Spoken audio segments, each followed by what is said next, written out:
Long ago, deep in the jungle of India, there lived a wise black panther named Bagheera. One day, as Bagheera walked along the river, he saw something surprising. A baby. It was lying in a boat that had crashed onto shore. "Why, it's a man cub," the panther said to himself. Bagheera took the child to the den of a nearby wolf family. The mother had just had pups, and Bagheera hoped she would take care of the man cub. The panther placed the baby near the den and stepped away. After a few quick sniffs, the mother wolf accepted the boy and named him Mowgli. For 10 years, Mowgli lived with the wolves and was very happy. He loved his family and he was a favorite among the other animals in the jungle. But there was one jungle creature who did not like Mowgli. It was Shere Khan, a cunning tiger. He had just returned to the part of the jungle. Shere Khan feared nothing but man's gun and man's fire. He had heard of the young man cub and believed that Mowgli would grow up to be a hunter. Shere Khan wanted to make sure that did not happen. One night, the wolf elders met at Council Rock to discuss the tiger's return. "He will surely kill the boy," Akela, the wolf leader, told the council. Then he announced that Mowgli would have to leave the jungle. When Bagheera heard the decision, he offered to help. "I know a man village where he'll be safe," he told the wolves. "So be it," Akela said. "There is no time to lose." Bagheera and Mowgli started out on their journey. "We'll spend the night here," the panther said after a while. The pair settled down to sleep on a tree branch. They were both very tired and drifted off to sleep quickly. Just then, Kaa, the snake, appeared. He thought Mowgli would make a tasty treat.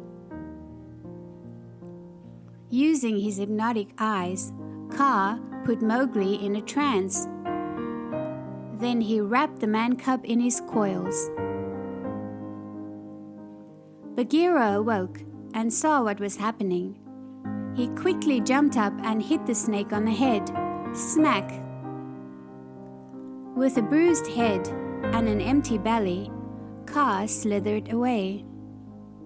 Mowgli was safe, for now. The next morning, Mowgli and Bagheera were awakened by loud rumbling and shaking. "A parade!" Mowgli shouted. He swung down from the tree to get a better look. It was a parade of elephants. Colonel Hati, their leader, was in the front, giving orders and keeping everyone in line. Mowgli wanted to march too. He saw a baby elephant and ran over to join him. Now Mowgli was really having fun. But soon Colonel Hati made them stop and line up for inspection. When he saw Mowgli, he asked, "What happened to your trunk?" Then he realized that Mowgli wasn't an elephant. "A man cub!" he cried. Bagheera came to Mowgli's rescue. "The man cub is with me," he told the colonel. "I'm taking him back to his village." When Hati heard this, he calmed down and began to march again. After the elephants left, Bagheera told Mowgli they had to keep moving. But the man cub was having fun and didn't want to leave the jungle. "Then, from now on, you're on your own," the panther told him. Mowgli walked off and soon met a fun-loving bear named Baloo. They played together, sang together, and ate bananas and coconuts all day.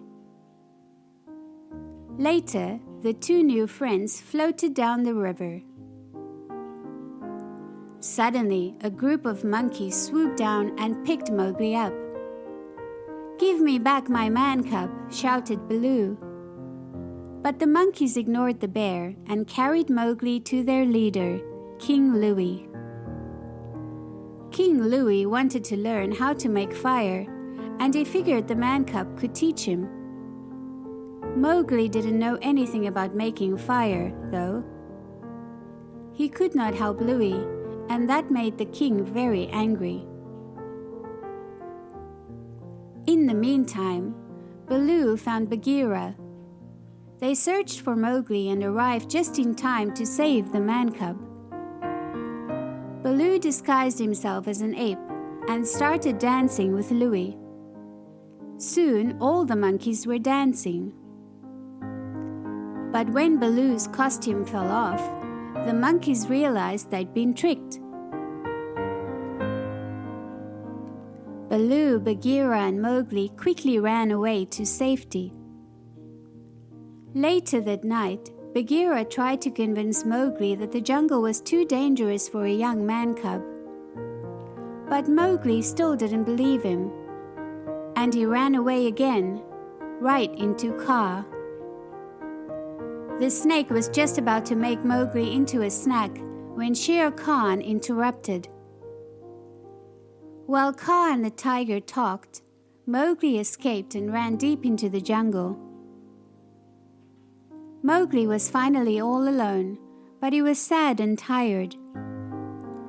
The man cub sat down on a rock to rest. Soon, 4 vultures flew down and started to tease him. But when they saw how lonely he was, they decided to be nicer. Just then, Shere Khan appeared. The vultures got scared and flew away quickly. But Mowgli did not move. "You don't scare me, Shere Khan," he said bravely. Shere Khan lunged at the man cub, his razor-sharp claws flashing. But Baloo, who had been looking everywhere for Mowgli, arrived just in time. The bear grabbed Shere Khan by the tail and pulled him away from his friend. The vultures came back, picked up Mowgli, and flew him to a tree. Suddenly, a bolt of lightning struck nearby and started a small fire. Mowgli climbed down from the tree, grabbed a burning branch, and snuck up behind Shere Khan. He tied the branch to Shere Khan's tail. The terrified tiger ran away, never to be seen again. Mowgli had saved the day. Once again, Mowgli walked through the jungle with Baloo and Bagheera. All of a sudden, the man cub heard a new and beautiful sound. It was a girl from the man village singing sweetly. When Mowgli tried to impress the girl, she smiled at him and began to head down toward the village. He followed her and turned to wave goodbye to Baloo and Bagheera. The bear and panther watched Mowgli leave. Their man cub had found his true home at last, but they knew he would never forget his jungle friends. The end.